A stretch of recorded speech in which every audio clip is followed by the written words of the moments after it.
Hi, this is Usha. Welcome to Rathod's IAS classes. Today in this lecture, we are going to discuss current affairs of 28th February 2022. So in this lecture, we are going to discuss the topics which are very much relevant from our UPSC point of view. So let's get started with our discussion and let us try to see the quote of the day. So again, I came up with one more motivational quote for motivating you students. So quote here is, you can do anything you set your mind to. So how you are training your mind? So based on that, you can achieve anything. So from today onwards, try to train your mind to sit 2 more hours extra and to revise whatever the thing you have studied, because many students have a tendency like, so I already read that, there is no need of revision. But revision, it is key for success in any examination.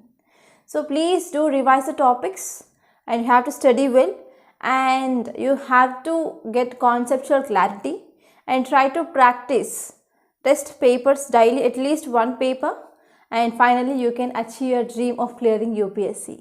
Okay. So now let us try to see the first topic. It is regarding National Science Day. So every year on this February 28th, we are going to celebrate this National Science Day. So we are going to see some important facts regarding this National Science Day. So title says a day to embody the true spirit of science. So here we are focusing only on this National Science Day. So now let us try to discuss this topic in a very great detail. Actually this topic, it is not only important from UPSC, but even if you are preparing for any other competitive examination, there you can have a chance to get a question regarding when we are celebrating this National Science Day. So why we celebrate this National Science Day? So in this way also you can expect prelims based question. So if we are talking about some facts regarding this National Science Day, so it is mainly celebrated every year on 28th February. So why we celebrate this National Science Day? To commemorate the discovery of Raman effect. So what is this Raman effect? Raman effect is nothing but whenever we are whenever there is incidence of a white light. For example, if you are mainly passing a white light through this prism, then what happened? So after passing from one medium to another medium, there is a refraction of light that is seen. So this phenomenon is called as Raman effect. So you have to know this phenomena, that is Raman effect. So mainly to commemorate the discovery of Raman effect by Sir Chandrasekhar Venkat Raman, for which he was awarded Nobel Prize. Okay, so this Raman who was awarded Nobel Prize in 1930, and since then, okay, in 1987 onwards, so from 1987 onwards, we are celebrating this National Science Day every year on February 28th. So this year why it is special? Because our government is going to organize a Science Week. The name of that is Vignan Sarvatra Pujyate, okay, Vignan Sarvatra Pujyate, as prelude to this National Science Day on February 28. So this day which mainly commemorates Sir C.V. Raman's discovery of light scattering. So this program which mainly appears to have been designed to make youth to be proud about India's scientific achievements. So if you are talking about India's scientific achievements during even in the ancient period, for example, especially in this Gupta period, we have number of inventions in our science and technology. So you have to know that. So that topic we can relate it with this science achievements in India. And if you are talking about the basic objective regarding celebration of this National Science Day here is mainly to propagate the message of importance of science and technology. Okay, many students and even many people, they do not know or aware about this developments of science and technology that mainly happen in India. And many a times we will appreciate the science and technology developed in other country rather than looking back with our science and technology developments in India. So we are focusing and we are appreciating the science and technology in even other countries. Okay, so because of this, we need to spread awareness regarding what are the science and technology developments that had held in India. And if you are talking about the theme of this year National Science Day is integrated approach in science and technology for sustainable future. So this is the theme. So this is the image which mainly showing about this Raman effect. Whenever the light which is incident what happened on a prism, so there will be a splitting of this light which is mainly happening. That mechanism is called as scattering of light. So this light, okay, this dispersion of light through a prism, it is also one of the example of this Raman effect. And now let us try to see next topic. So actually in the today's editorial there are two articles which are mainly regarding India-Ukraine relations. Okay, so now let us try to see one article and we are going to see the background. So already the background which mainly discussed from last 1 week onwards. And if you are talking about this article which mainly talking about a testing vote. So actually what happened in United Nations Security Council, America and Albania, they proposed resolution. So the name of that resolution here is resolution of 8979, which mainly talks about, okay, which mainly talks about Russia-Ukraine issue, right? So this resolution which mainly moved by USA and Albania. And in this United Nations Security Council, India, China and UAE, they abstained from vote. Okay, so this is the thing which mainly we studied in our yesterday's article. And now let us try to see some evaluation or analysis point of view regarding this voting of this United Nations Security Council resolution of 18979, that is 8979 resolution of United Nations Security Council. So if we are talking about central theme, it mainly says that India has good reasons to abstain but might have to revisit its stance if the conflict worsens. Yes, as of now, if you see the present situation in this United Nations Security Council, India mainly abstained. Okay, India didn't go for voting because on one side USA is important and even on another side Russia is also very important for India. So if it is voting against this Russia means what happened? What will be the circumstances? Here Russia will be moving towards China, and for China, Pakistan it is a friend, and if you see strategic location, India it is present between this Pakistan and China. So because of this, it will be the security and territorial integrity question for India. So India abstained from the voting here. So this is some background already we know. Author mainly says that whenever India want to abstain from this voting, yes, India have a good reasons regarding China, regarding Pakistan, etc. But if the conflict which is going to worsen in this Russia and Ukraine conflict means at that time we need to go for revisiting of whatever the stance we are taking now. So this is a some important central theme. So if you are talking about introduction, author mainly says that United Nations Security Council in their resolution to condemn Russian aggression on Ukraine, the US and European allies now plan to ensure seizure of Moscow's action at the United Nations General Assembly, where they already have supported more than 80 countries. So what happened in United Nations Security Council resolution which mainly proposed by Albania and as well as USA, there India abstained from voting. But what happened now, the issue went to this United Nations General Assembly. So in this United Nations General Assembly, about it is 193 member thing. So here more than 80 countries already have supported this resolution in this United Nations General Assembly regarding this Russia and Ukraine conflict. So here if you are talking about United Nations Security Council, we know there are permanent 5 members. So members of those P5 are one is Russia, second one is USA, third one is UK, and we have France, and next one is China. So these P5 countries, they have veto power. So already you know about veto power, right? Let me know what is this veto power in comment box. So here Russia mainly vetoed this resolution of 8979. So this 8979 resolution has been vetoed by Russia. So because of this, as a permanent member of this United Nations Security Council, Russia vetoed this resolution. So what happened? This cannot move forward. So in this way, we can say the role of this United Nations Security Council to take care of peace and security across the world, that role had been decreased because of veto power of Russia. So if you see, this is the one important thing which is mainly disappointing even Western countries. Okay, and even for the Western countries, one more cause of concern is India abstained from this voting. And if you're talking about China yesterday in newspaper we studied that China abstained.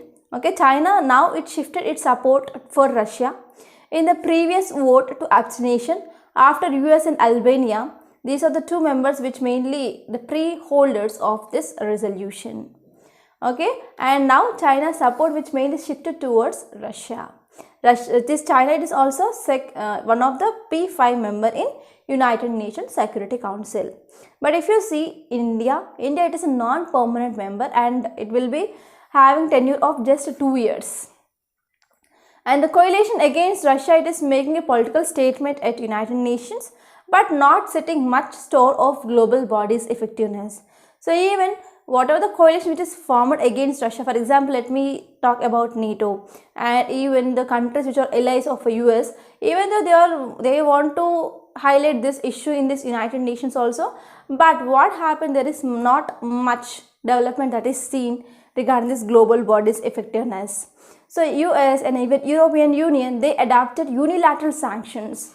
So because of there is no proper power of or role of United Nations Security Council, so now US and European Union, they started taking some steps like adopting of unilateral sanctions on this Russia, right? And they want to excise this Russian economy. So these are some important steps which are mainly taken by this US and as well as European Union. And even if you are talking about country support for Ukraine, like US, Germany and even other countries, they announced that they are going to give weapon supplies for these Ukrainian forces. And even if you're talking about Indian stand, India-Russia defense and strategic partnership, we know that. And Russia is one of the most trustable partner for India. And even Russia, it is an all-weather friend. And even during this 1971 India-Pakistan war, so US criticized India, but only the country that supported India is Russia. And even it is one of the important P5 country which is mainly supporting India, especially regarding some intrusion resolutions in Kashmir as well.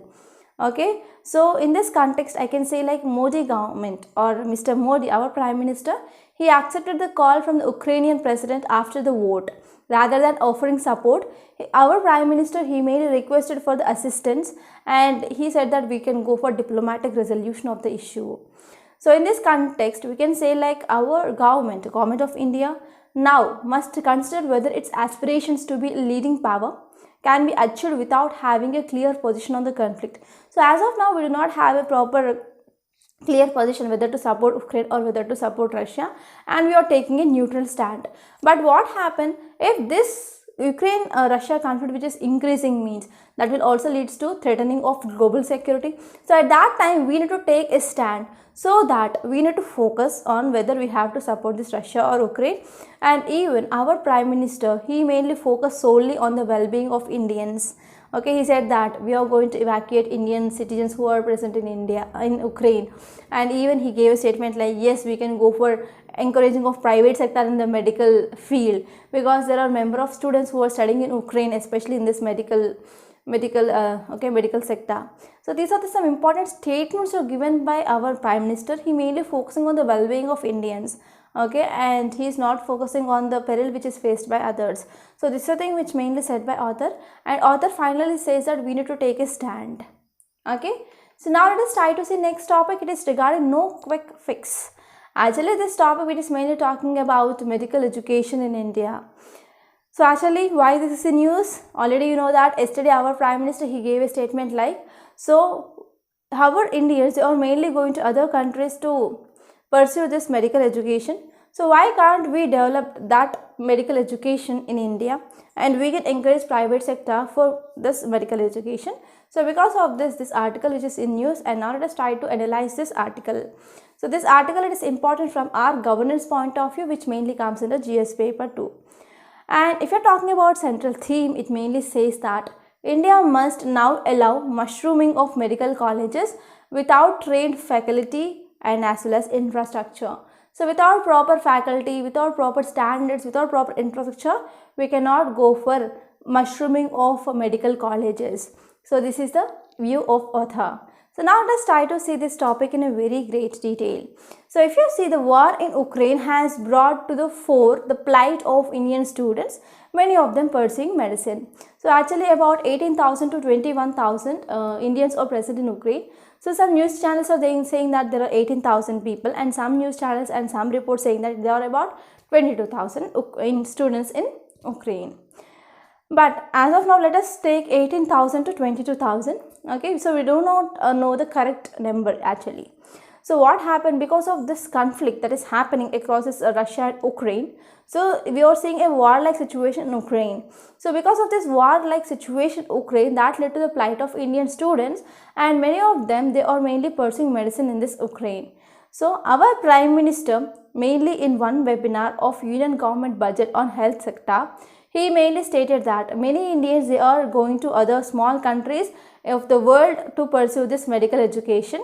So why can't we encourage this private sector, and along with the cooperation from the states, we can go for setting up of medical colleges, medical hospitals locally, so that Indian aspirants, they will remain in India for pursuing of this medicine. So this is a statement which is mainly given by our Prime Minister. And if you're talking about some important destination for the medicine education, it is like US, UK and few West European countries, and even we can say like Ukraine. It is also one of the important destinations for this medical education. From the last few decades, Russia, China, the countries which are larger than India, and even Ukraine, which is one of the Europe's largest countries, with some historical commitment to the public health, and they are mainly offering some affordable and quality education regarding this medical sector. So because of this, many students, they are attracted to these countries to pursue this medical education as their profession. And next one is, if you're talking about medical education, so we need a proper infrastructure, we need proper land, equipment and trained faculty at a postgraduate level, because it is like saving of lives. So they need to be very much perfect. Instead of cutting one area, if you are cutting another area, that means leads to the loss of the life, right? So here, whenever we are going for medical education, we need to focus on, we need to have a good faculty, good infrastructure, good studying environment, so such that it will be helpful for the larger public interest. So without correcting these deficiencies, actually in India we are having some deficiencies like equipment. There is no proper equipment, there is no proper land availability and trained faculty. So how can we go for increasing of availability of this medical personnel? So this is the one question which mainly posed by author. So in this context, what is the need? So government must, instead of easing procedure for establishment of medical colleges, first government need to spend more on infrastructure. We need to focus on technology. We need to provide some incentives for the healthcare ecosystem that should be also developed in the rural areas, because these are the health system which is mainly concentrated in urban areas. They are mainly leaving this rural areas aside. So now we need to focus on even healthcare ecosystem to develop in these rural areas also. And we need to go for facilitating of the growth of private and public medical colleges, and we need to stem this outflow of students who are aspiring these doctors. And private investment in this medical education is not a sole thing that we need to focus, but we need to focus on what are the loopholes, like we need to focus on technology, infrastructure, trained faculty, etc. So this is gist of this topic. And now let us try to say next topic. It is regarding plastic problem. So this article is very important. I want to say one important thing. So whenever you are throwing any plastic, finally that will enter into the rivers, and these rivers, they will be drained in the oceans or seas. So finally, what are the plastic that we are using or that we are throwing here and there, so that will be ended up in oceans finally. So because of this, in Pacific Ocean we can see Great Pacific Garbage Patch, right? So if you see this is Pacific Ocean, we will be having Great Pacific Garbage Patch. So where is the location? Here one Pacific Garbage Patch is there, here one Pacific Garbage Patch is there. That is Eastern Pacific Garbage Patch, and we have Western Pacific Garbage Patch. So together these two are called as a Great Pacific Garbage Patch. Okay, so here in this area, which is mainly constituted by microplastics. For example, if you are throwing any chips packet outside, after some days it will be disintegrated. After disintegrating, it will be not completely absorbed, disintegrated, but it will be broken down into small pieces, and that led to formation of this microplastics. So we know about what are the problems regarding this microplastics as well.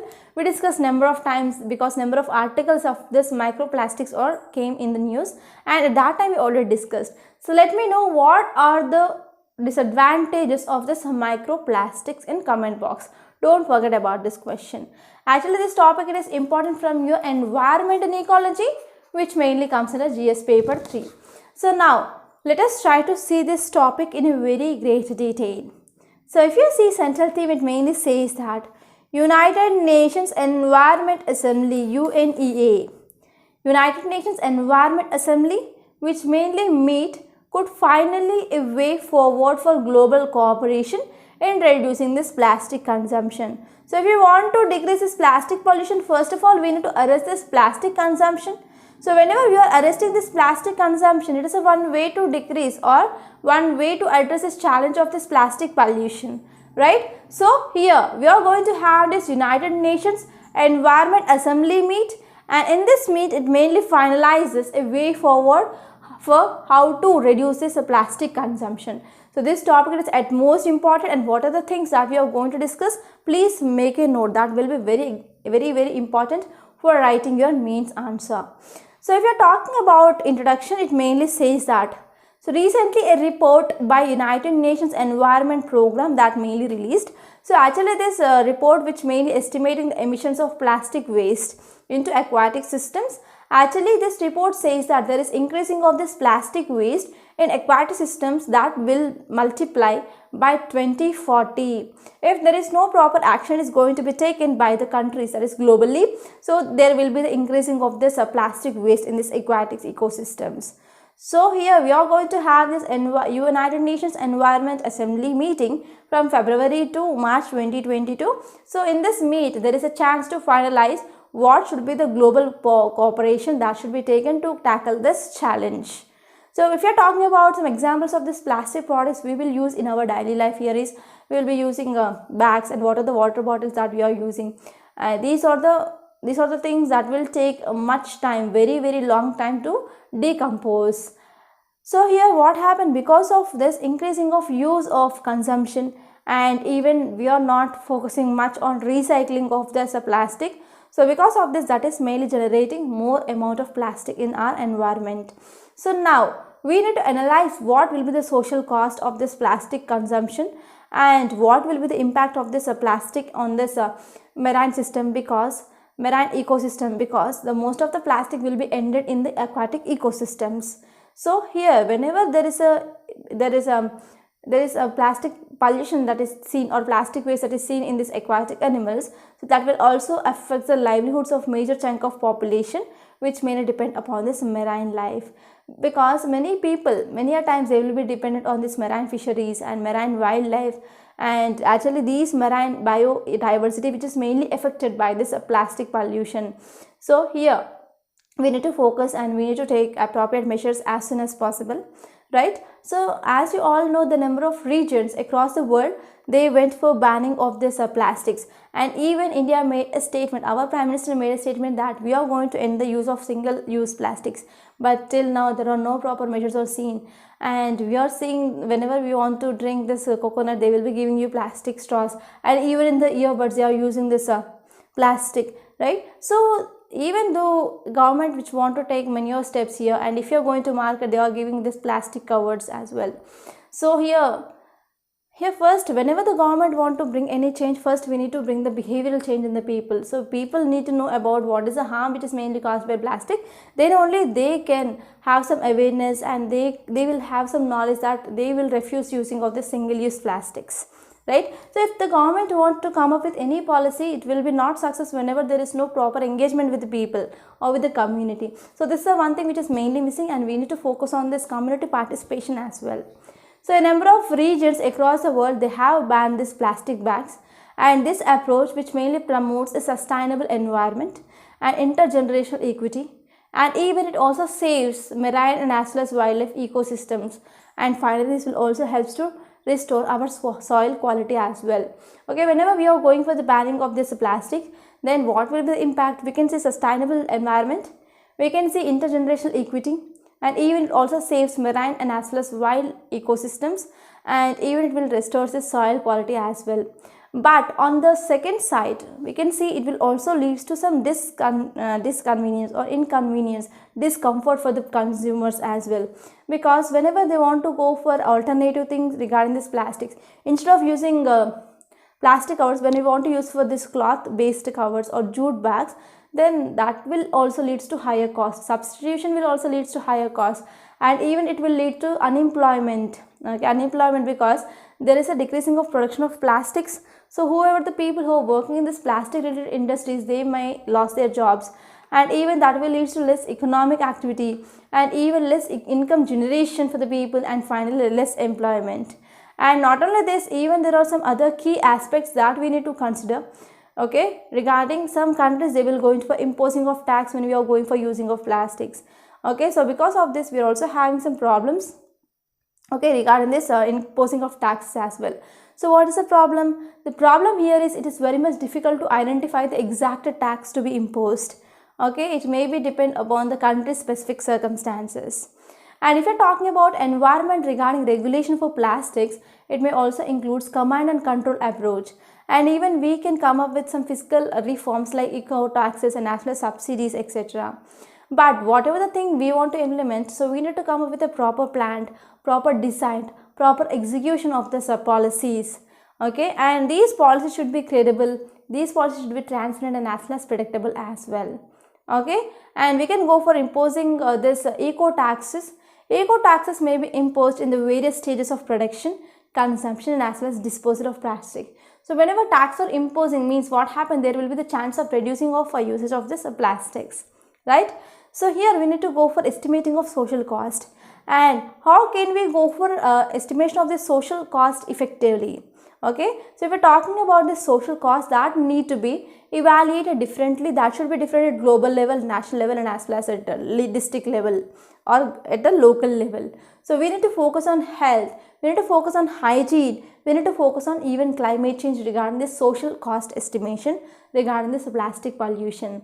So what is the way forward? So way forward here is we need to come up with some policy measures. Okay, so we need to come up with some policy measures. Okay, so we need to come up with eco taxes, and we need to have some knowledge regarding what will be the negative impact on our environment, and even we need to know about different grades of plastics. Okay, and we need to go for restructuring of existing taxes, and those taxes should be environment friendly manner, and we need to increase this corporate social responsibility. Okay, and we can go for extended responsibility to collect this plastic waste, and even we need to come up with a better waste management. We need to focus on recycling of plastics, and we need to go for awareness of people, that is education of people is very important, right? And we need to provide some subsidy for research and development activities for the substitute of this plastics.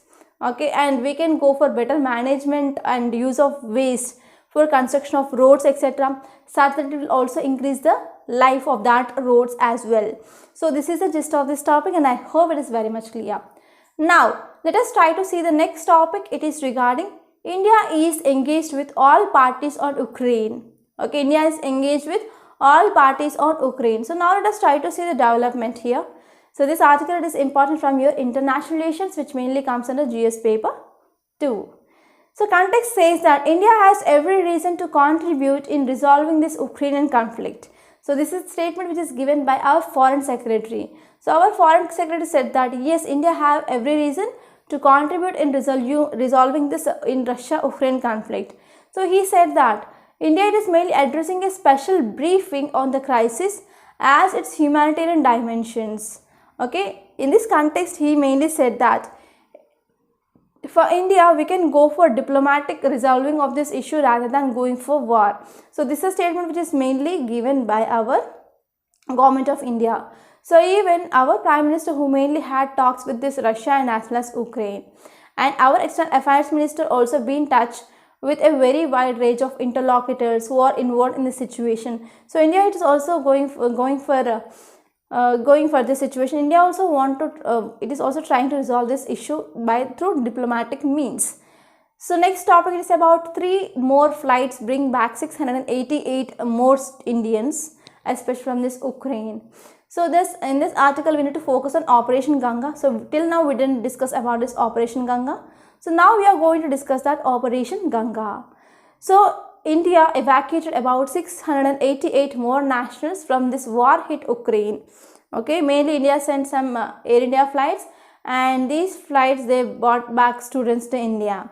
So if you are talking about Operation Ganga, India evacuated its standard citizens. Standard means nothing but the people who mainly stuck in some region. So India evacuated its stranded citizens from Ukraine via Romania and as well as Hungary through Operation Ganga. So let me know the name of operation which is mainly used to evacuate students from Afghanistan. Okay, in Afghanistan issue also India sent some flights mainly to evacuate the stranded students or stranded citizens in Afghanistan. So let me know the name of that operation. We already discussed that in our earlier lectures. So the risky evacuation is taking place in the middle of the war, where Indian professionals, they were currently stranded in the underground bunker in Ukraine's capital. In Ukraine's capital, especially the Indian citizens, they are mainly stranded in underground bunker.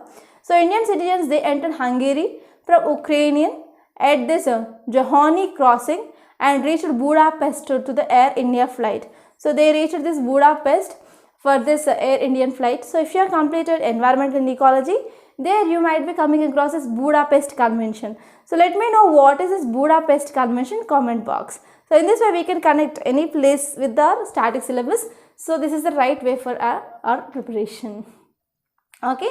So Indians were advised not to use other checkposts to enter this Budapest as there were long queues and no embassy unit they was present there to facilitate entry. So these are some important things that you can refer, and you have to see the map location where is this Budapest is located.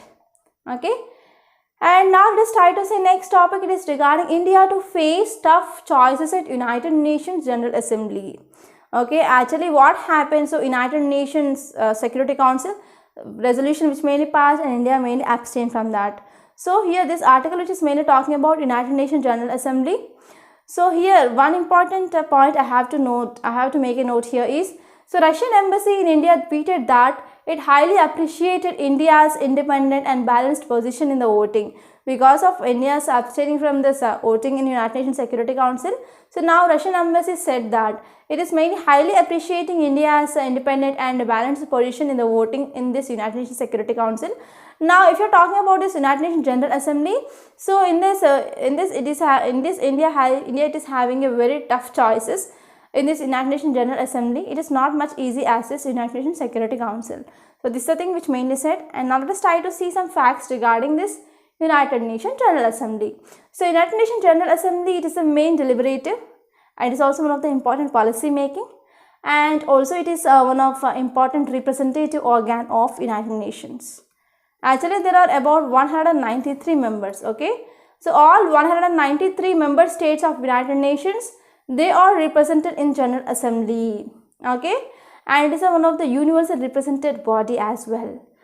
So the decision in this United Nations General Assembly, they will take on issues like peace and security, and they will also talk about admissions of new members and budgetary matters, and whenever they want to take any decisions, they need about 2/3 of majority. Okay, regarding these areas like peace and security, admissions of the new members, so regarding this they need 2/3 of special majority. Okay, it is also called as special majority. And if you are talking about other questions, they need just simple majority. So this is about this topic. Now let us try to see next topic. I saw this image and this is about our Dal Lake. So you can see the scenic beauty of this image. Okay, if time permits, so please visit this place at least once. So it will be like a very beautiful place. Okay, so now let us try to see some facts regarding this Dal Lake. So Dal Lake, which is located in Srinagar. This Srinagar, it is summer capital of Jammu and Kashmir. Okay, it is a urban lake, and it is the second largest union territory. Okay, second largest in the union territory of Jammu and Kashmir, and the name it is also called as Lake of Flowers, and even it also have another name like a jewel in the crown of Kashmir. It is also called as Srinagar's jewel. So this lake is also one of the important source of commercial operations like fishing and even water plant harvesting. So this is about this Dal Lake, and please try to locate where is this Dal Lake located in the map. And now let us try to see the explanation part for yesterday's questions. So first one is addition of iron particle to ocean will result into. So whenever we are adding these iron particles into ocean, that will result into. So as you all know, whenever we are adding these iron particles, there will be increasing of this phytoplankton growth. So in this way, that will increases the marine biological productivity. This first statement is correct. And it will increase carbon dioxide in the atmosphere by degassing. but it will absorb the carbon dioxide. It will mainly decreases this carbon dioxide in atmosphere. So this second statement is incorrect, and third one is decreases the sea surface temperature. Yes, this is also one important thing. So correct option will be 1 and 3 only, that is 1 is correct answer. And second question is, what is or implicitly related to this wetland management? So first one is Convention on Biodiversity, yes. Next one is Montreux Record, yes. And next one is Hugo Framework of Action. So many a time students will be confused like Hugo Framework, it is regarding the disaster management, it will not come. But if you are talking about this Hugo Framework, it will also talks about tsunamis. So in the tsunamis, this wetland will also be sometimes affected. So it will also talk about how we can go for restoration of this wetlands. So even this Hugo Framework of Action, which mainly talks about this wetland management. So correct option will be 3, all the above.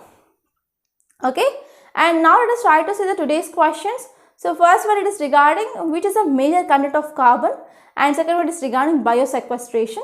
So please try to read the statements and give me the correct option in the comment box. Don't forget about this.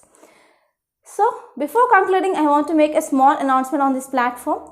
So the registrations for this March batch of mains answer writing practice has been opened, and if you want, please try to register this. So this is a very important course, and we will be giving you weekly targets, okay, and there will be one-to-one mentorship, evaluation of your answer.